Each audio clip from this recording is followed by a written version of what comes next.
Batman reigns supreme in Victor Lucas's heart, but he was on video game consoles a very long time ago. We're talking about the Sega Genesis version. This dates all the way back to 1991. It's based, of course, on Tim Burton's film from 1989. Victor Lucas, is this Final Fight but reskinned for Batman?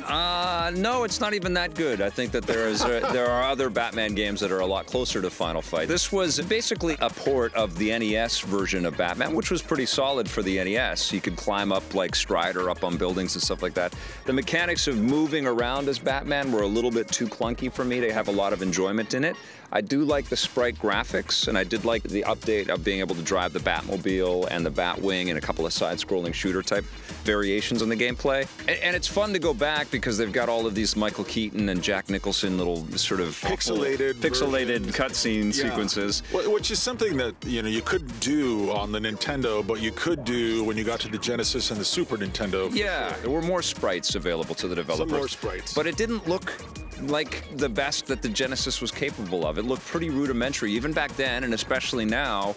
And this was one of the long stream of disappointing Batman games for me. I paid for this game. I bought this game that you and I are reviewing right now. That does not surprise me. I went to the store with the highest expectations. I loved Tim Burton's Batman movies, and I wanted to get into that zone with this game, but the controls are just too clunky, and it's just a little too obtuse, and the challenges are just really simplified. You're just seeing a lot of repeated enemies and repeating vehicles and things like that. Yeah, there's no sense of playfulness. There's no real energy here. Certainly none of what you find in Tim Burton's films. No. And what you get is a really subpar, very starched. This is the way beat-em-ups used to be. They used to be very heavy. They used to never feel like they're quite as fluid, or you never felt like you're in control of Batman the kind of way that you wanted to be in control of him.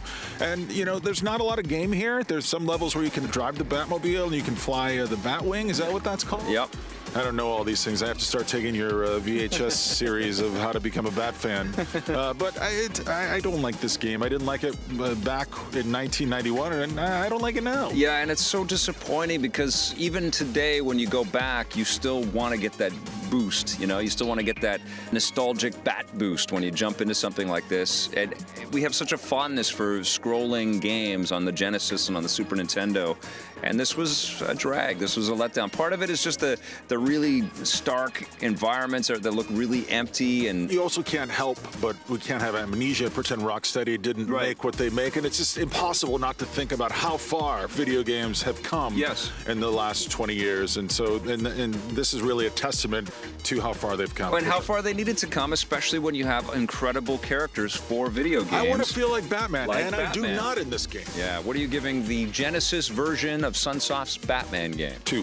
Yeah, it gets a 4 for me. Disappointing.